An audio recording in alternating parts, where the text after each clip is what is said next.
ही से पूछा जाता है अदालत में या दूसरी कोई इन्फोर्समेंट एजेंसी अगर ऑडिट कंडक्ट करती है, इन्वेस्टिगेशन करती है, तो एम्प्लॉयर ही से पूछा जाता है क्योंकि वो रिस्पॉन्सिबल है, वो अकाउंटेबल भी है। उनकी रिस्पॉन्सिबिलिटी भी है और उनकी अकाउंटेबिलिटी भी है। उनके पास इख्तियारात है, वो कर सकती है। लिहाजा in case of accident, in case of non compliance, in case of misconduct उनसे पूछा जाता है और उनके खिलाफ कार्रवाई की जाती है। Ensuring the safety of worker in others visitor and contractor. Employer की रिस्पॉन्सिबिलिटी ये है कि वो सिर्फ अपनी वर्कर की हेल्थ एंड सेफ्टी इंश्योर नहीं करेंगे, बल्कि उसकी कंपनी के अंदर जो भी विजिटर्स आते हैं, बाहर से लोग आते हैं या कंट्रैक्टर्स आते हैं, उनसे काम लेते हैं, तो उनकी सेफ्टी इंश्योर करना, उनको सेफ्टी प्रोवाइड करना, जो कि विजिटर्स है, कंट्रैक्टर्स है, सप्लायर्स है, कस्टमर्स है, उन सारी की सारी की लोगों की सेफ्टी इंश्योर करना, ये मैनेजमेंट की या एम्प्लॉयर की रिस्पॉन्सिबिलिटी है। आपकी साइट के अंदर अगर विजिटर्स आते हैं, जो कि ज्यादातर यूनिवर्सिटीज स्टूडेंट्स विजिट करते हैं ऑर्गेनाइजेशन के अंदर, कंपनीज के अंदर, तो उनको सेफ्टी प्रोवाइड करना ये एम्प्लॉयर की रिस्पॉन्सिबिलिटी है। क्योंकि अगर विजिट के दौरान उनको अगर कुछ मसाइल पेश आते हैं, उनके साथ कुछ हादिसा पेश आते हैं, तो उनका भी एम्प्लॉयर से पूछा जाता है। Directors and senior managers. अब डायरेक्टर्स और सीनियर मैनेजर्स जो कि ऑर्गेनाइजेशन के टॉप मैनेजमेंट बनाते हैं, ऑर्गेनाइजेशन की टॉप मैनेजमेंट, वो डायरेक्टर्स और सीनियर मैनेजर्स जो है, ये ऑर्गेनाइजेशन के टॉप मैनेजमेंट बनाते हैं। अब टॉप मैनेजमेंट के जो लोग हैं, उनकी रिस्पॉन्सिबिलिटी क्या है? ये वो ऑर्गेनाइजेशन इट्स डायरेक्शंस, ऑर्गेनाइजेशन को डायरेक्शन देना कि हमने इस तरफ जाना है, हमने ये टारगेट अचीव करना है, ये हमारा गोल है, एम है, ऑब्जेक्टिव है, बिजनेस गोल्स है हमारी, हमने ये अचीव करना है। तो वो ऑर्गेनाइजेशन को डायरेक्शंस देते हैं, पॉलिसी सेट करते हैं, बिजनेस ऑब्जेक्टिव्स और गोल्स सेट करते हैं, फिर उस गोल्स की अगेंस्ट वो रिसोर्सेज देते हैं और ऑर्गेनाइजेशन उस डायरेक्शन की तरफ जाने की कोशिश करते हैं। हर बंदा उस गोल्स को अचीव करने की कोशिश करती है। Allocate set its priorities. Top management priorities set करते हैं, तरजीहात सेट करते हैं। टॉप मैनेजमेंट ही से तरजीहात सेट होते हैं। अगर उनकी तरजीहात हेल्थ एंड सेफ्टी है, तो ऑर्गेनाइजेशन के अंदर जितनी भी लोग होते हैं, उनकी सबकी तरजीहात जो है वो हेल्थ एंड सेफ्टी होते हैं। सब लोगों की सोच हेल्थ एंड सेफ्टी के हवाले से पॉजिटिव होते हैं। लेकिन अगर टॉप मैनेजमेंट की तरजीहात प्रोडक्शन है, वो पैसे को अहमियत देती है, तो ऑर्गेनाइजेशन के अंदर जितनी भी लोग होते हैं, उन सब की तरजीहात जो है वो प्रोडक्शन होता है, पैसा होता है। तो टॉप मैनेजमेंट तरजीहात सेट करते हैं, अपनी तरजीहात सेट करते हैं, उनके सोच से, उनकी एटीट्यूड से एक ट्रेंड डेवलप होते हैं। उनकी टॉप मैनेजमेंट की सोच अगर हेल्थ एंड सेफ्टी के हवाले से पॉजिटिव है, वो पॉजिटिव अहमियत देती है सेफ्टी को, तो ऑर्गेनाइजेशन के अंदर जितने भी लोग होते हैं वो सब अहमियत देते हैं फिर। लेकिन अगर वो अहमियत नहीं देती, तो ऑर्गेनाइजेशन के अंदर कोई भी बंदा हेल्थ एंड सेफ्टी को अहमियत नहीं देती। इसी वजह से टॉप मैनेजमेंट की जो प्रायोरिटीज है, वो बहुत काम अहमियत की आमिल है, क्योंकि उनसे एक ट्रेंड सेट होता है, एक कल्चर डेवलप होते हैं। Allocate resources and appoint competent person. Top management की रिस्पॉन्सिबिलिटी ये है कि हेल्थ एंड सेफ्टी के जो ऑब्जेक्टिव्स है, हेल्थ एंड सेफ्टी के लिए जितनी भी रिसोर्सेज दरकार है, वो रिसोर्सेज देना, उनके लिए बजट एलोकेट करना, टाइम देना, उनके लिए मैन पावर देना। रिसोर्सेज में तीन चीजें आते हैं: टाइम, बजट और मैन पावर। ये तीन चीजें रिसोर्सेज में आते हैं। तो टॉप मैनेजमेंट रिसोर्सेज देते हैं, जो ऑब्जेक्टिव्स और जो गोल्स वो सेट करते हैं, तो उन गोल्स और ऑब्जेक्टिव्स के लिए फिर वो रिसोर्सेज भी देते हैं, और रिसोर्सेज देना उनकी जिम्मेदारी है। अब ये, क्योंकि टॉप मैनेजमेंट की पोजीशन, उनके पास इख्तियारात और अथॉरिटी ऐसी है कि ये रिस्पॉन्सिबिलिटी ये पूरी कर सकते हैं, इसी वजह से इनकी रिस्पॉन्सिबिलिटी ये है। अच्छा, एलोकेट रिस्पॉन्सिबिलिटीज, रिस्पॉन्सिबिलिटीज देना, जॉब डिस्क्रिप्शन देना, लोगों को जॉब डिस्क्रिप्शन देना, ये उनकी जिम्मेदारी है। कि आपका ये काम होगा, आपकी ये काम होगा, तो जॉब डिस्क्रिप्शन देना, रिस्पॉन्सिबिलिटी देना भी टॉप मैनेजमेंट की ज़िम्मेदारी है। Are responsible for ensuring that all of the legal requirements of met. अब लीगल रिक्वायरमेंट्स जितनी भी है किसी मुल्क के अंदर अगर उसकी कंपनी है तो उस मुल्क के लॉज को फॉलो करना, इंटरनेशनल लॉज फॉलो करना, रीजनल लॉज फॉलो करना, ये उनकी जिम्मेदारी है कि लॉज जो है वो वायलेट ना करे। तो लॉज चूंकि अगर लॉज कंपनी वायलेट करती है तो टॉप मैनेजमेंट के खिलाफ ही प्रोसिक्यूशन और अदालती कार्रवाई की जाती है, तो इसी वजह से ये उनकी जिम्मेदारी है। अच्छा, director and senior managers have enormous influence over the organization and priorities। अब जो डायरेक्टर होते हैं, सीनियर मैनेजर्स है, उनकी असरात, उनकी जो एटीट्यूड है, उनका जो परसेप्शन है, उनका जो सोच है, उनकी जो प्रायोरिटीज वो सेट करते हैं, तरजीहात सेट करते हैं, उन तरजीहात के बहुत ज़्यादा इन्फ्लुएंस होते हैं, असरात होते हैं वर्कर के ऊपर। मैंने आपको बताया कि अगर इनकी सोच पॉजिटिव होती है, तो वर्कर की सोच भी पॉजिटिव हो। अगर टॉप मैनेजमेंट अहमियत देती है सेफ्टी को, तो वर्कर भी अहमियत देते हैं सेफ्टी को। अगर टॉप मैनेजमेंट नहीं देती, तो वर्कर भी नहीं देते। तो इसी वजह से इन लोगों के जो तरजीहात है, परसेप्शन है, एटीट्यूड है, वो बहुत ज़्यादा अहमियत रखती है। The way they are pursued by those lower in the management hierarchy is very important. They must demonstrate clear commitment and leadership with regard to health and safety। अब यहाँ पे इसका ये मतलब है the way that they are pursued, कि उनकी जो सोच है, उनका जो नजरिया है हेल्थ एंड सेफ्टी के हवाले से, उनका जो एटीट्यूड है, बिहेवियर है, ये एडॉप्ट करते हैं मैनेजमेंट के अंदर। नीचे जितनी भी लोग हैं वही सोच वो भी अपनाते हैं। अगर टॉप मैनेजमेंट की सोच पॉजिटिव है तो मैनेजमेंट के अंदर जितनी भी लोग हैं सब लोग पॉजिटिवली वो अपनाते हैं, वही सोच अपनाते हैं। अगर वो पॉजिटिव सोच रखती है हेल्थ एंड सेफ्टी के हवाले से, तो ऑर्गेनाइजेशन के अंदर जितनी भी लोग हैं, टॉप मैनेजमेंट की नीचे जितने भी लोग हैं, वर्कर तक, लेबर तक, सब लोगों की सोच पॉजिटिव होती है, वो सब लोग अहमियत देते हैं। लेकिन अगर उन लोगों की सोच नेगेटिव होते हैं, तो फिर ऑर्गेनाइजेशन के अंदर जितनी भी लोग हैं, शॉप फ्लोर तक, लेबर तक, वो सब हेल्थ एंड सेफ्टी को अहमियत फिर नहीं देती। तो इन लोगों की सोच जो है, इनसे एक हायरार्की डेवलप होती है और वो ऑर्गेनाइजेशन के अंदर नीचे जितनी भी लोग हैं उनमें मुंतकिल होते हैं। Middle managers and supervisors. अब जो मिडल मैनेजर है या मिडल मैनेजमेंट है और लाइन मैनेजमेंट या सुपरवाइजर, उनकी क्या रिस्पॉन्सिबिलिटी है? Middle management and supervisor. Top management की रिस्पॉन्सिबिलिटी हमने डिस्कस की कि रिसोर्सेज एलोकेट करना, प्रायोरिटीज सेट करना, डायरेक्शन सेट करना, ये उनकी रिस्पॉन्सिबिलिटी है। इसके बाद आते हैं मिडिल मैनेजमेंट और मिडिल मैनेजमेंट के बाद आते हैं सुपरवाइजर। तो अब सुपरवाइजर और मिडिल मैनेजमेंट की क्या रिस्पॉन्सिबिलिटी है? सुपरवाइजर लाइन मैनेजमेंट को कहते हैं। Middle manager and supervisor are involved in day-to-day operational running of the organization, so are responsible for health and safety standard within the operation under their control। जो middle management के लोग हैं या जो line management के लोग हैं, supervisors हैं या मिडल मैनेजमेंट के लोग हैं, वो day to day operations organisation के अंदर जो रोजाना की बुनियाद पे जितनी भी ऑपरेशंस होते हैं, जितनी भी एक्टिविटीज होते हैं, जितनी भी टारगेट्स जो है वो मिलते हैं, उन टारगेट्स को अचीव करना, ऑपरेशन को कंट्रोल करना, ये मिडल मैनेजमेंट और सुपरवाइजर का के अंडर होती है। तो इन लोगों की रिस्पॉन्सिबिलिटी अब ये है कि उनके अंडर जितनी भी एक्टिविटीज होते हैं, जितनी भी ऑपरेशंस होते हैं हर शिफ्ट में, तो उन एक्टिविटीज में सेफ्टी इंश्योर करना, सेफ्टी फॉलो करना, वर्कर पे सेफ्टी मनवाना, ये उन लोगों का काम है। तो अब ये उनकी अथॉरिटी बेस पे ये इनकी अपनी रिस्पॉन्सिबिलिटी है, क्योंकि ये साइट के अंदर होते हैं और हर शिफ्ट में ये लोग मौजूद होते हैं।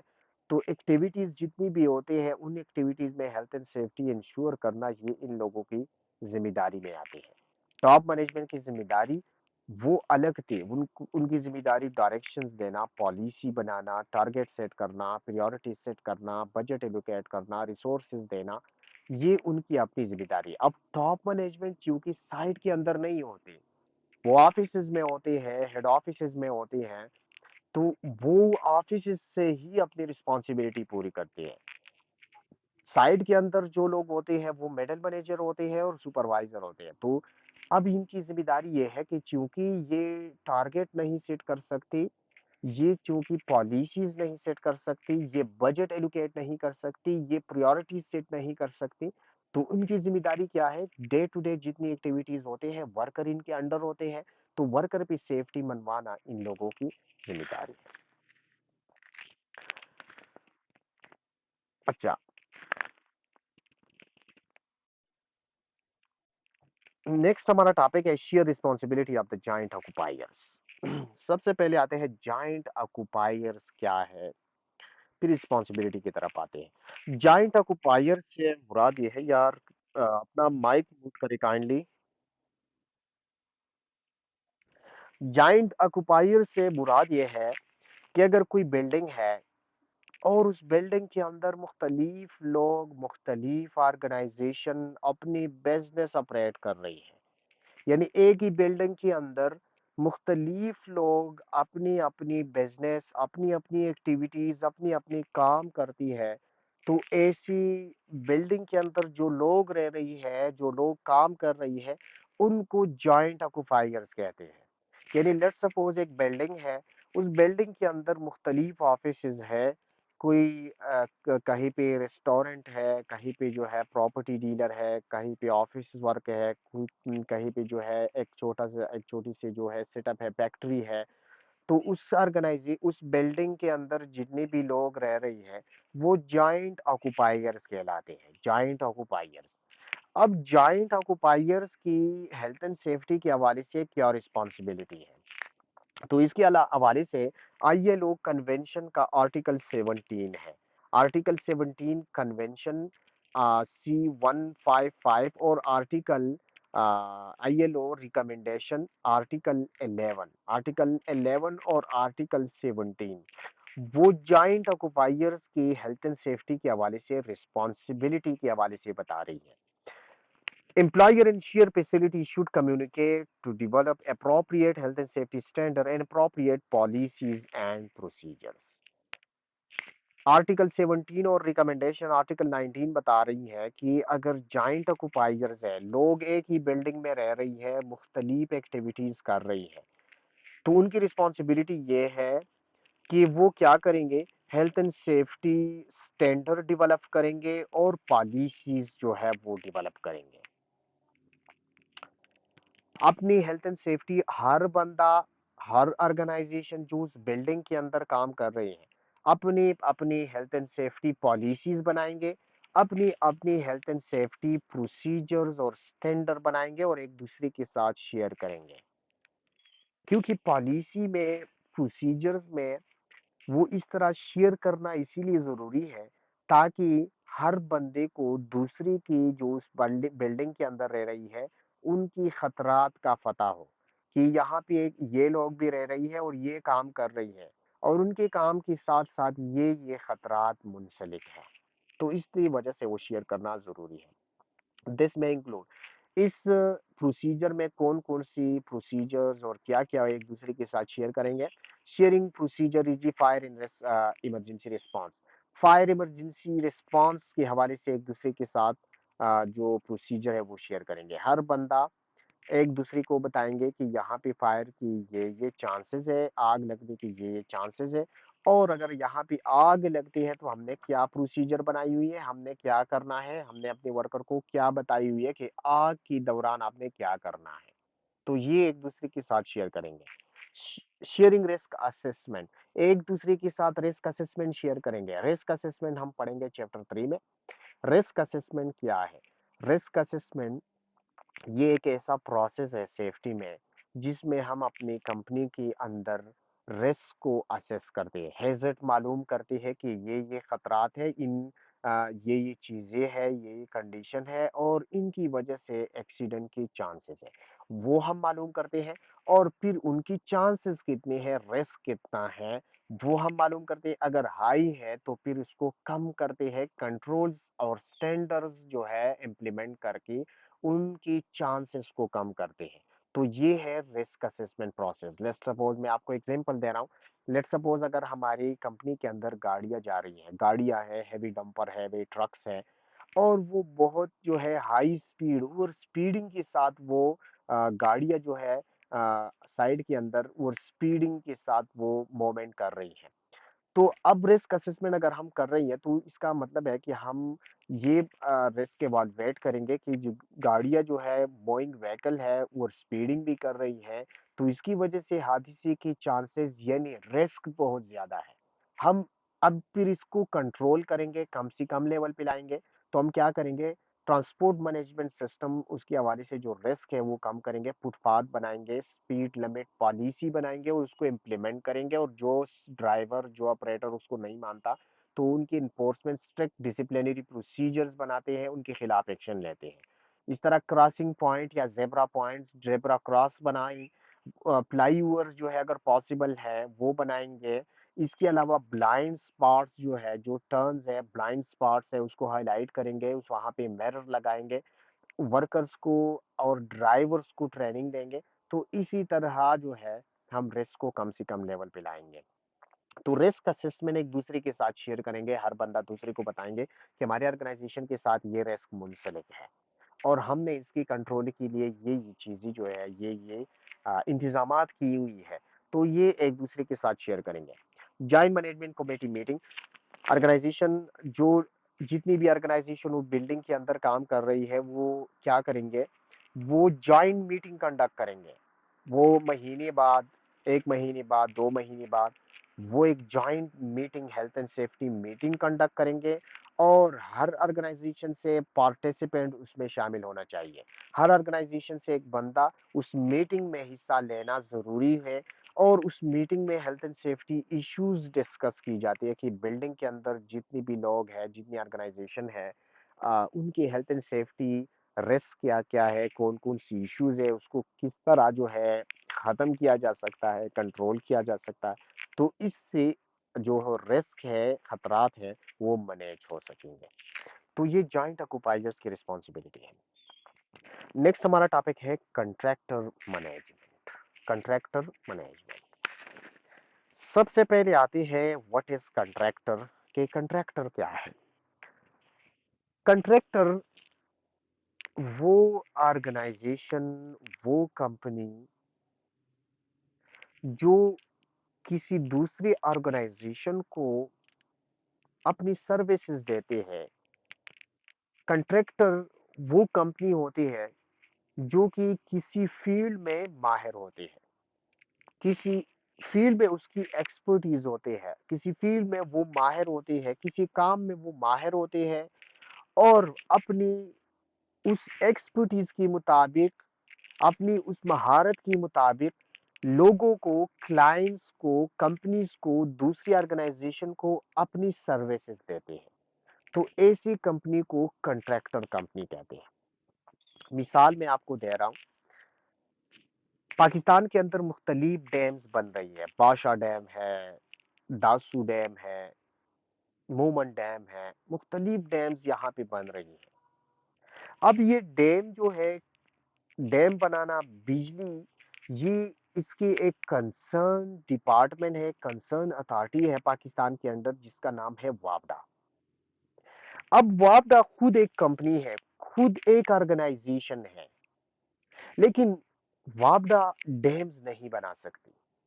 तो वो क्या करती है, मुख्तलिफ चाइनीज कंपनीज को जॉइंट वेंचर्स की शक्ल में या इंडिविजुअली मुख्तलिफ चाइनीज कंपनीज को टैका देते हैं। उनको बताते हैं, जिस let suppose Dasu hydro power जो है वो उन्होंने चाइनीज एक company CGGC, three CGGC, China जूबी group of companies, China की एक कंपनी है, उन उस कंपनी को उन्होंने ठेका दिया हुआ है और वो दासू में डैम बना रहा है। इसके अलावा मुख्तलिफ और कंपनीज भी लगी हुई है। तो अब ये वापडा ने चाइनीज को डैम बनाने का ठेका क्यों दिया है? क्योंकि चाइनीज़ की जो कंपनी है सीजीजीसी, वो डैम बनाने में माहिर है और वापडा खुद डैम नहीं बना सकती। तो ये चाइनीज़ जो है ये कॉन्ट्रैक्टर कहलाते हैं और जो वापडा है, जो सर्विसेज़ ले रही है, खिदमात ले रही है, तो वो क्लाइंट कहलाते हैं, क्लाइंट। तो कॉन्ट्रैक्टर क्या है? वो कंपनी जो किसी फील्ड में माहिर होते हैं और दूसरी कंपनीज़ को अपनी खिदमात दे रही है, सर्विसेज़ दे रही है, तो वो कहती है कॉन्ट्रैक्टर कंपनी। कॉन्ट्रैक्टर ये भी एक ऑर्गेनाइजेशन होते हैं, जिस तरह मैंने आपको मिसाल दिया कि दासू हाइड्रो पावर में सीजीजीसी है, चाइनीज़ कंपनी है और वो डैम बनाने में माहिर है सारी दुनिया में। तो वो भी एक कंपनी है और क्लाइंट भी एक कंपनी होते हैं, क्लाइंट भी ऑर्गेनाइजेशन होता है। तो कॉन्ट्रैक्टर फिर 2 किस्म के होते हैं। एक होता है main contractor, main contractor. Main contractor वो कंपनी होती है जो क्लाइंट से डायरेक्ट कॉन्ट्रैक्ट लेते हैं, जो क्लाइंट के साथ एग्रीमेंट करते हैं। जिस तरह मैंने आपको बताया कि चाइनीज़ सीजीजीसी वालों ने वापडा से डायरेक्ट ठेका लिया हुआ है दासू हाइड्रो पावर का, तो वो मेन कॉन्ट्रैक्टर कहलाते हैं। एक होता है सब कॉन्ट्रैक्टर, सब कॉन्ट्रैक्टर। तो हर प्रोजेक्ट में सब कॉन्ट्रैक्टर्स भी होते हैं और मेन कॉन्ट्रैक्टर्स भी होते हैं। हर प्रोजेक्ट में सब कॉन्ट्रैक्टर होते हैं। सब कॉन्ट्रैक्टर वो होते हैं कि जब मेन कॉन्ट्रैक्टर को ठेका मिलता है, प्रोजेक्ट मिलता है, तो वो फिर कुछ ऐसे काम होते हैं कि वो खुद नहीं कर सकते या काम ज्यादा होता है तो वो खुद पूरा नहीं कर सकती, तो वो छोटी-मोटी दूसरी ऑर्गेनाइजेशंस, दूसरी कंपनीज को वो ठेका देती है अपने बिहाफ पे, तो वो फिर कहलाते हैं सब कॉन्ट्रैक्टर। यानी सब कॉन्ट्रैक्टर डायरेक्ट क्लाइंट से ठेका नहीं लेती, वो मेन कॉन्ट्रैक्टर से ठेका लेता है। तो सब कॉन्ट्रैक्टर के जो क्लाइंट होते हैं वो मेन कॉन्ट्रैक्टर होते हैं और मेन कॉन्ट्रैक्टर के जो क्लाइंट होते हैं वो क्लाइंट जो मेन जिसका काम होता है वो उनका क्लाइंट होता है। तो यहाँ पे कंट्रैक्टर सिलेक्शन या कंट्रैक्टर मैनेजमेंट से मुराद ये है कि अगर हम सब कंट्रैक्टर ले रही है या मेन कंट्रैक्टर ले रही है, तो उनको हम किस तरह सेलेक्ट करेंगे? क्योंकि अगर हम उसको प्रॉपर तरीके से सेलेक्ट नहीं करेंगे और वो हमारी साइट के अंदर आते हैं, काम स्टार्ट करते हैं और उनके गलत रवैये की वजह से हादसा होता है, तो पूछा जाता है एम्प्लॉयर से यानी क्लाइंट से। तो इसी वजह से ये हमारे इंटरेस्ट में होंगे कि हम ऐसे कॉन्ट्रैक्टर को सेलेक्ट करें कि जिसकी वजह से कल हमारी साइट के अंदर हमें मुश्किलात ना हो, हमें मसाइल ना हो, हमारे ऊपर प्रोसिक्यूशन ना हो, हमारी कंपनी बैन ना हो, हमारे ऊपर फाइन ना लगे, हमारे प्रोजेक्ट को नुकसान ना पहुंचे। तो ये बात हमारे फिर इंटरेस्ट में होंगे कि हम अ, अच्छी से अच्छी कॉन्ट्रैक्टर जो है वो सेलेक्ट कर सकें। अच्छा, if the client can be held responsible for an injury caused by the contractor working for the client, यहाँ पे कह रही है कि अगर क्लाइंट कंट्रैक्टर की वजह से क्लाइंट की जगह पे क्लाइंट की वर्क प्लेस पे अगर कोई हादसा पेश आता है तो क्लाइंट ही जो है उसका रिस्पॉन्सिबल होगा, जिम्मेदार होगा। तो फिर then it must be in the client own best interest to ensure that the contractor do not endanger workers or other। तो फिर ये बात जो है क्योंकि पूछा जाता है क्लाइंट से, तो फिर ये बात क्लाइंट की इंटरेस्ट में है, उसकी फायदे में है कि वो ऐसे कंट्रैक्टर को सेलेक्ट करे ताकि उसी कंट्रैक्टर की वजह से उसकी साइड पे हादिसात ना हो और इसी मुश्किलात और मसाइल का सामना ना करना पड़े। तो यह यहाँ पे क्लाइंट ऐसी कंट्रैक्टर को सेलेक्ट करेंगे जो कि हेल्थ एंड सेफ्टी स्टैंडर्ड्स जो है वो मानते हो और उनकी कंपनी जो है इंटरनेशनल स्टैंडर्ड के मुताबिक हो, उसमें कुछ ऐसी चीजें हम देखेंगे ताकि कल जो है उसी कंट्रैक्टर की वजह से हमारी साइट के अंदर एहतिसाब ना हो। तो अब शेयर ड्यूटीज क्या है, कंट्रैक्टर और क्लाइंट की शेयर ड्यूटीज क्या है? The way the client manage contractor can be broken down into 3 की एरियाज। अब हम कंट्रैक्टर की ये कोर्स हमारा है health and safety management system, तो हमने हर चीज को मैनेज करना है। तो अब हम कंट्रैक्टर को किस तरह मैनेज करेंगे ताकि कंट्रैक्टर की वजह से हमारी साइट के अंदर हादसात ना हो? तो 3 प्रोसेस में हम इसको सेलेक्ट करेंगे। सबसे पहला जो है सिलेक्शन ऑफ द कंट्रैक्टर। सबसे पहले हम कंट्रैक्टर को सेलेक्ट करेंगे, यानी अगर हम एक प्रोजेक्ट अनाउंस करते हैं, एक कॉन्ट्रैक्ट अनाउंस करते हैं, तो उस कॉन्ट्रैक्ट के लिए मुख्तलिफ कॉन्ट्रैक्टर अपनी एप्लीकेशन सबमिट करेंगे। एक कहेगा मैं करूँगा आपके लिए, दूसरा कहेगा कि ये प्रोजेक्ट हमें दे दी। तो मुख्तलिफ कॉन्ट्रैक्टर आपको इनकी एप्लीकेशंस आएँगे। जिस तरह टेंडर होते हैं तो उसमें मुख्तलिफ कॉन्ट्रैक्टर अपनी एप्लीकेशन सबमिट करते हैं। तो फिर उन कॉन्ट्रैक्टर्स की लिस्ट में से किस तरह आप कॉन्ट्रैक्टर सही कॉन्ट्रैक्टर आप किस तरह सेलेक्ट करेंगे? Planning and coordinating the work, फिर इस प्लानिंग करेंगे और कोऑर्डिनेशन रखेंगे, monitoring and managing the work, और इसके बाद जो है हम कॉन्ट्रैक्टर को मॉनिटर करेंगे, उसके काम को मॉनिटर करेंगे। तो सिलेक्शन पहला स्टेप हमारा है, सिलेक्शन ऑफ द कॉन्ट्रैक्टर, कि हम किस तरह कॉन्ट्रैक्टर को सेलेक्ट करेंगे, हम किन चीजों को देखेंगे, ताकि हम जो कॉन्ट्रैक्टर लिस्ट में से जो कॉन्ट्रैक्टर हम सेलेक्ट कर रही है वो एक अच्छी सी कॉन्ट्रैक्टर कंपनी हम सेलेक्ट करेंगे। तो कौन सी चीजें हमने देखने होंगे, ताकि बहुत सारी कंट्रैक्टर कंपनीज की लिस्ट में से हम एक अच्छी कंट्रैक्टर कंपनी को सेलेक्ट करें अपने प्रोजेक्ट के लिए। तो क्या क्या चीजें देखने होंगे हमने? हेल्थ एंड सेफ्टी पॉलिसी, अगर इनकी हेल्थ एंड सेफ्टी पॉलिसी, जिन कंट्रैक्टर्स की updated health and safety policy है, तो वो हमारे लिए हेल्थ एंड सेफ्टी के हवाले से बेस्ट होंगे। यहाँ पे याद रखिए, यहाँ पे जो कंट्रैक्टर सिलेक्शन है, ये हम फैक्टर्स देखेंगे on the basis of health and safety. उनकी क्वालिटी से हमारा इतना कंसर्न नहीं है, यहाँ पे हम हेल्थ एंड सेफ्टी के हवाले से उनको देखेंगे। लेकिन अगर उनकी हेल्थ एंड सेफ्टी के हवाले से उनके पैरामीटर्स अच्छे हैं, तो बाय डिफॉल्ट उनकी क्वालिटी भी ठीक होंगी। तो सबसे पहले हम वो कॉन्ट्रैक्टर सेलेक्ट करेंगे जिनके पास हेल्थ एंड सेफ्टी पॉलिसी हो, health and safety policy document उनके पास मौजूद हो। पॉलिसी हम पढ़ेंगे चैप्टर थ्रू 3 में 2 में, कि पॉलिसी क्या है। रिस्क असेसमेंट, रिस्क असेसमेंट, हम की रिस्क असेसमेंट ये यानी कॉन्ट्रैक्टर जो काम हम कॉन्ट्रैक्टर से ले रही है, इस काम के दौरान कौन-कौन सी हादिसात पेश आ सकते हैं, आपने ये इनका रिस्क असेसमेंट किया है, वो हमें दिखा दें। और उन खतरात से निपटने के लिए आपके पास क्या-क्या इंतज़ामात हैं, क्या-क्या अरेंजमेंट है। तो अगर रिस्क असेसमेंट उनका अपडेटेड है, उनका रिस्क असेसमेंट उनके पास मौजूद है, तो वो हम सेलेक्ट करेंगे, अदरवाइज़ नहीं करेंगे। क्वालिफिकेशन एंड ट्रेनिंग रिकॉर्ड, उनके पास जितनी वर्कर है उनकी क्वालिफिकेशंस क्या है, उनको कौन-कौन सी सेफ्टी ट्रेनिंग दी गई है और उनके पास सेफ्टी क्वालिफिकेशंस क्या है। Membership of the professional organisation, आया जो कंट्रैक्टर हम सेलेक्ट करना चाहते हैं, इनकी कंपनी किसी प्रोफेशनल ऑर्गेनाइजेशन के साथ एसोसिएटेड और एफिलिएटेड है या नहीं है। जिस तरह अगर पाकिस्तान के अंदर हम सेलेक्ट कर रही है, तो पाकिस्तान इंजीनियरिंग काउंसिल के साथ उनकी एफिलिएशन जरूरी होता है। Maintenance and equipment testing, contractor के पास जितनी भी इक्विपमेंट्स है, जितनी भी मशीनरी है, आया वो मशीनरी वो मेंटेन कर रही है, उनके मेंटेनेंस हो रही है या नहीं हो रही, उनके मेंटेनेंस रिकॉर्ड कहाँ पे है। अगर उनकी मेंटेनेंस अपडेटेड नहीं है, वो मेंटेनेंस नहीं कर रहा, तो इसका मतलब है कि उनकी मशीनरी पुरानी है, आउटडेटेड है, और किसी भी वक्त प्रीमिसेस के अंदर, ऑर्गेनाइजेशन के अंदर उसकी वजह से हादसा हो सकता है। प्रीवियस और करंट क्लाइंट, उसकी क्लाइंट्स को हम देखेंगे कि प्रीवियसली किन लोगों के लिए या किन ऑर्गेनाइजेशन की जो है इन्होंने खिदमात दी है, किन ऑर्गेनाइजेशन के अंदर जो है उन्होंने काम किया हुआ है। तो इससे भी हमें अंदाजा होगा कि ये कंट्रैक्टर जो है, इनकी कंपिटेंसी किस तरह है। जिस तरह अगर हम लेट्स सपोज पाकिस्तान के डेस्कॉन इंजीनियरिंग है, डेस्कॉन इंजीनियरिंग सऊदी अरब के अंदर, गल्फ के अंदर वेल रिप्यूटेड कंपनीज के लिए वो काम कर रही है।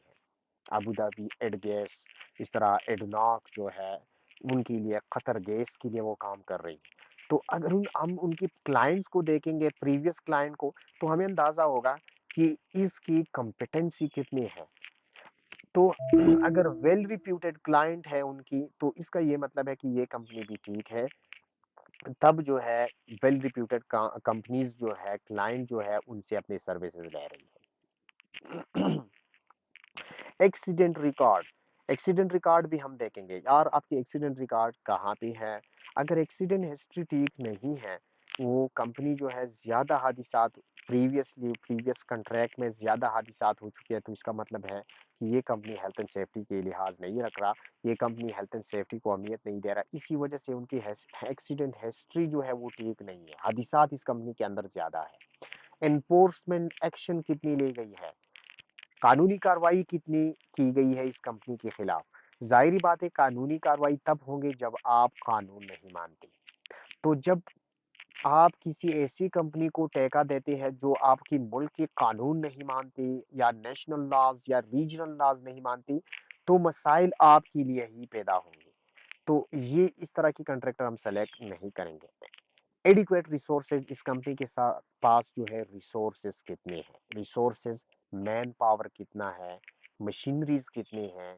लेट सपोज अगर हम एक कंस्ट्रक्शन कंपनी के लिए हम एक कंट्रैक्टर कंपनी ले रही हैं, लेकिन उस कंस्ट्रक्शन कंपनी के पास अपनी क्रेन भी मौजूद नहीं है, अपनी डंपर्स भी मौजूद नहीं है, तो ऐसी कंपनी हमारी साइट के अंदर किस तरह काम करेंगे? तो ये भी एक फैक्टर है जो हम कंसिडर करेंगे। मैन पावर उनके पास नहीं है, मैन पावर हमें चाहिए 500, उनके पास 1000 100 का बंदे हैं, 100 लेबर है, मैन पावर है, तो फिर भी ठीक तरीके से हमारे लिए काम नहीं कर सकेंगे, टाइम पे हमारा प्रोजेक्ट कंप्लीट नहीं कर सकेंगे, हादिसात होंगे, शॉर्टकट अप्लाई करेंगे, तो ऐसी कॉन्ट्रैक्टर को हम सेलेक्ट नहीं कर सकते। तो ये सिलेक्शन के कुछ पैरामीटर्स है जो हमने देखना होगा। अच्छा, अब सिलेक्शन की बात आपने कॉन्ट्रैक्ट सेलेक्ट किया। अच्छा, अच्छा जी, अब कॉन्ट्रैक्टर को आपने सेलेक्ट किया, इन स्टेप्स को, इन फैक्टर्स को, ये जो पैरामीटर्स है, फैक्टर्स है, उन फैक्टर्स को देखते हुए आपने कॉन्ट्रैक्टर कंपनी सेलेक्ट की। अब वो कॉन्ट्रैक्टर कंपनी आपकी साइट के अंदर आएंगे, काम स्टार्ट करेंगे, आपको सर्विसेज देंगे। तो अब क्या करेंगे? Planning and coordination of work. आप उनके साथ प्लानिंग करेंगे हर काम के हवाले से, और उनके साथ कोऑर्डिनेशन जो है वो कायम रखेंगे। Information to be shared between the client and contractor, client और कंट्रैक्टर के दरमियान कौन कौन से इंफॉर्मेशन शेयर होने चाहिए? Has it pose by the site and work carried out. Contractor जो काम करेंगे साइट के अंदर, तो क्लाइंट को उसकी काम के हवाले से जो हैज़र्ड है, खतरात है, वो बताएंगे कि ये काम हम आपके लिए कर रही है, लिहाजा इसमें ये खतरात है, ताकि वो बाखबर रहे, उनकी वर्कर बाखबर रहे। अक्सर ये होता है कि सब कंट्रैक्टर्स होते हैं हर कंपनी के अंदर, मैंने आपको बताया हर प्रोजेक्ट के अंदर सब कंट्रैक्टर होते हैं, मेन कंट्रैक्टर्स भी होते हैं, सब कंट्रैक्टर्स भी होते हैं। तो मुख्तलिफ कंपनीज जो है एक ही प्रोजेक्ट पे मुख्तलिफ कंपनीज काम करते हैं, तो क्लाइंट की भी वर्कर होते हैं, बाज़ औक़ात कंट्रैक्टर की भी होते हैं, या मेन कंट्रैक्टर की भी होते हैं, सब कंट्रैक्टर की भी होते हैं। तो अब यहाँ पे एक दूसरों को बताना ज़रूरी है कि हम ये काम करेंगे, इसमें ये खतरात हैं। लिहाजा आपको चाहिए कि आप बाखबर रहें, आप जो है प्रिकॉशंस फ़ॉलो करें। तो एक दूसरे को अपने काम के हवाले से खतरात बताएँगे। Is it posed by the contractor activity, contractor की जितनी एक्टिविटीज है उनके पास उनके साथ जो रिस्क मुंसलिक है, हैजर्ड मुंसलिक है, वो बताएंगे। रिस्क असेसमेंट एक दूसरे के साथ शेयर करेंगे, और इसके अलावा मेथड स्टेटमेंट एक दूसरे के साथ शेयर करेंगे। मेथड स्टेटमेंट क्या है? वर्क मेथड स्टेटमेंट, ये इंटरव्यू में बहुत ज्यादा पूछा जाता है, जो कि जॉब इंटरव्यू है। जॉब इंटरव्यू में ये क्वेश्चन बहुत ज्यादा जो है पूछी जाती है, what is method statement. Method statement क्या है?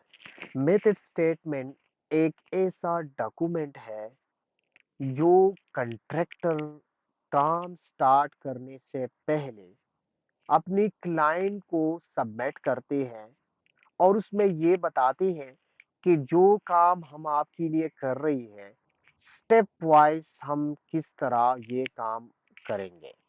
स्टेप वाइज से मुराद ये है on the basis of international standard, international standard के मुताबिक स्टेप वाइज हमारा क्या प्रोसीजर होगा, किस तरह हम स्टेप वाइज ये काम आपके लिए करेंगे, और ये एक डॉक्यूमेंट फॉर्म में वो सबमिट करेंगे। तो ऐसी डॉक्यूमेंट को कहते हैं method statement. Method statement is the document which is submitted by the contractor to the client before commencing the work. काम करने से पहले प्रोसीजर्स के हवाले से, स्टेप्स के हवाले से कंट्रैक्टर क्लाइंट को एक डॉक्यूमेंट जमा करेंगे, और उस डॉक्यूमेंट को कहती है मेथड स्टेटमेंट। उस डॉक्यूमेंट में ये प्रोसीजर होता है कि ये काम मैं किस तरह करूंगा, प्रोसीजर स्टेप वाइज प्रोसीजर क्या होगा हमारा, स्टेप वाइज हमारा क्या प्रोसीजर होगा। तो इस डॉक्यूमेंट को कहते हैं मेथड स्टेटमेंट। मेथड स्टेटमेंट ये लेट्स सपोज हम एक कंट्रैक्टर ले रही है और कंट्रैक्टर को हम ठेका दे रही है घर बनाने का। तो घर बनाने का जो ठेका हम उनको देते हैं, तो काम स्टार्ट करने से पहले हम उनसे मेथड स्टेटमेंट मांगेंगे डॉक्यूमेंट फॉर्म में कि आप ये काम किस तरह करेंगे। स्टेप वाइज बताए डॉक्यूमेंट फॉर्म में, रिटर्न फॉर्म में स्टेप वाइज हमें बता दे कि किस तरह आप ये काम करेंगे। तो स्टेप वाइज वो बताएंगे। पहले हम एक्सकेवेशन करेंगे, फिर जो है हम फाउंडेशन, और इसके बाद जो है हम इरेक्शन करेंगे, स्टील पैक्स करेंगे। तो स्टेप वाइज प्रोसीजर्स वो होते हैं मेथड स्टेटमेंट में। असल में इस मेथड स्टेटमेंट जमा करने का मकसद क्या होता है, इसके पीछे लॉजिक क्या है? इसके पीछे लॉजिक ये है कि कंट्रैक्टर जब क्लाइंट को मेथड स्टेटमेंट सबमिट करते हैं, तो क्लाइंट जो है फिर उसी मेथड स्टेटमेंट की अगेंस्ट उसकी मॉनिटरिंग और सुपरविजन करते हैं। फिर क्लाइंट को आसानी होती है अपनी मेथड स्टेटमेंट को देखती हुई और कंट्रैक्टर की प्रैक्टिकल एक्टिविटीज को देखती हुई वो मॉनिटर करते हैं कि कहाँ कहाँ पे कंट्रैक्टर अपनी ही मेथड स्टेटमेंट, अपनी ही प्रोसीजर फॉलो नहीं कर रहा। तो जहां पे वो अपनी प्रोसीजर फॉलो नहीं कर रहा, तो वो नॉन कंप्लायंस में आते हैं और वहां पे बताते हैं कि आपका मेथड स्टेटमेंट ये है और आप ये काम कर रही है। तो मेथड स्टेटमेंट के पीछे लॉजिक ये है कि वो इंटरनेशनल स्टैंडर्ड के बेस पे होते हैं और फिर वहां पे मॉनिटरिंग करना बहुत जरूरी होता है। आसानी होती है मॉनिटरिंग करने में, सुपरविजन करने में। तो इसी वजह से कंट्रैक्टर के लिए जरूरी है कि वो मेथड स्टेटमेंट जो है वो जमा करेंगे काम करने से पहले। Planning and coordinating arrangement between the client and contractor include ensuring activities do not conflict. Planning और कोऑर्डिनेशन इस तरह होगा कि एक्टिविटीज में कंप्लेक्ट ना आए। एक्टिविटीज में कंप्लेक्ट आने से मुराद ये है कि बाज़ औक़ात इस तरह होता है, मैंने आपको बताया कि ये मेन कंट्रैक्टर या क्लाइंट के भी वर्कर होते हैं बाज़ औक़ात, और कंट्रैक्टर के भी होते हैं। तो सबसे पहले काम को प्रॉपरली प्लान किया जाता है। अगर प्रॉपर प्लानिंग नहीं की जाती, तो एक ही जगह पे हो सकता है बाज़ औक़ात कंट्रैक्टर की वर्कर भी होंगे और क्लाइंट की वर्कर भी होंगे और दोनों मुख्तलिफ एक्टिविटीज एक ही जगह पे करेंगे। तो इससे फिर कॉन्फ्लिक्ट आएगा। और एक ही जगह पे दो मुख्तलिफ एक्टिविटीज परफॉर्म करना ये सेफ्टी में अलाउड नहीं है। और उसको साइमोप्स एक्टिविटीज कहते हैं, सिमल्टेनियस ऑपरेशंस या सिमल्टेनियस एक्टिविटीज या सिमल्टेनियस ऑपरेशन या साइमोप्स ऑपरेशंस। तो ऐसी एक्टिविटीज में खतरा ये होता है कि एक दूसरी मुतासिर कर सकती है, क्योंकि एक एक्टिविटीज के साथ जो रिस्क है, जो खतरात है, वो वर्कर जो स्पेसिफिक एक्टिविटी परफॉर्म कर रही है, उन खतरात की जो एहतियाती तदाबीर है, वो वर्कर वही अडॉप्ट करते हैं। लेकिन उनकी नज़दीक जो दूसरी वर्कर है और वो मुख्तलिफ काम कर रही है, तो वो फिर उन खतरात की एक्टिविटीज जो है वो नेग्लेक्ट करते हैं। तो फिर इमीडिएट जो वर्कर है, जो नज़दीक काम कर रही है, वो मुतासिर होने का खतरा होता है। तो सिमल्टेनियस ऑपरेशंस अलाउड नहीं है इसी वजह से। तो इस तरह कोऑर्डिनेशन रखना चाहिए, इस तरह प्लानिंग करना चाहिए, ताकि एक ही जगह पे दो एक्टिविटीज ना हो, कंट्रैक्टर की भी और क्लाइंट की भी, क्योंकि उसमें फिर कॉन्फ्लिक्ट आएगा और कॉन्फ्लिक्ट से वर्कर मुतासिर होंगे, उसमें हादिसात की चांसेस भी होंगे, ऑपरेशंस भी मुतासिर हो सकता है। तो ये जो है ये करना चाहिए कि प्लानिंग हो। Permit work system to control activities. अब परमिट वर्क सिस्टम क्या है ये भी चैप्टर 3 में पढ़ेंगे। जितनी भी हमारी जो खतरनाक एक्टिविटीज है जिसमें हादिसात के चांसेस ज्यादा होते हैं, तो वो हम परमिट के बगैर अलाउ नहीं करते। परमिट आप लेंगे परमिट रिसीवर से, परमिट इशूअर से या सेफ्टी डिपार्टमेंट से आप परमिट लेंगे, और परमिट लेने के लिए जरूरी है कि परमिट की जो प्रिक्विजिट रिक्वायरमेंट है, जो प्रोटोकॉल्स है, वो आप पूरी करेंगे और उसके बाद आपको परमिट मिलेगा और आप काम स्टार्ट करेंगे। तो ज्यादातर ऐसी एक्टिविटीज है जो कि खतरनाक है, जिसमें हादिसात के चांसेस ज्यादा होते हैं, तो वो हम परमिट के जरिए कंट्रोल करते हैं। जिस तरह हाइट पे काम करना, हाइट पे काम करना एक रिस्की टास्क है।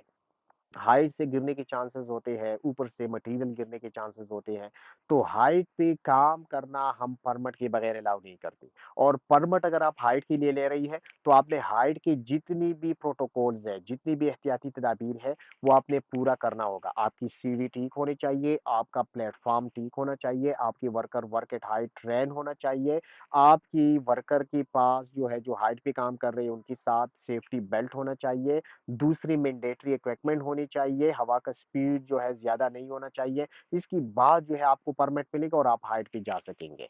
इस तरह का आप वेल्डिंग करेंगे, कटिंग करेंगे, तो इसके लिए ज़रूरी है कि आप परमिट लेंगे। और परमिट के लिए फिर प्रीरेक्विजिट रिक्वायरमेंट ये है कि आपका वेल्डर ट्रेन होना चाहिए, आपकी वेल्डिंग जो मटेरियल है, जो इक्विपमेंट्स है, वेल्डिंग इक्विपमेंट्स वो प्रॉपर इंटरनेशनल स्टैंडर्ड के मुताबिक है, वहाँ पे फायर एक्सटिंग्विशर्स मौजूद है, वहाँ पे जो 2 सिलेंडर्स है वो एक दूसरे से दूर है, और वर्कर के पास पीपीईज मौजूद है, तो फिर आपको परमिट मिलेगा और उसके बाद आप जो है वेल्डिंग, कटिंग, ग्राइंडिंग वो स्टार्ट कर सकते हैं। इसी तरह अगर आप क्रेन से लोड लिफ्ट कर रही हैं, तो इसमें हादिसात के चांसेस ज़्यादा होते हैं। तो इसके लिए ज़रूरी है कि ये परमिट आप लेंगे, परमिट के बगैर आप क्रेन स्टार्ट नहीं कर सकते। और परमिट के लिए फिर वर्क लिफ्टिंग परमिट के लिए फिर ज़रूरी है कि आप उसकी प्रोटोकॉल्स, आप इसकी प्रिक्विजिट रिक्वायरमेंट्स, आप उसकी जो एहतियाती तदाबीर है लिफ्टिंग के, वो पूरी करेंगे और उसके बाद आपको परमिट मिलेगा। उसकी रिक्वायरमेंट्स क्या है कि आपका क्रेन जो है कैपेसिटी के अंदर है, आपका क्रेन की कंडीशन ठीक है, मैकेनिकली वो ठीक है, आपका ऑपरेटर जो है सर्टिफाइड है, उसके पास रीगर मौजूद है जो इशारा करती है, जो लोड बांधती है वो ठीक है, क्रेन की इर्द-गिर्द आपने जगह बैरिकेड किया हुआ है, हवा का स्पीड जो है 30 माइल से कम है।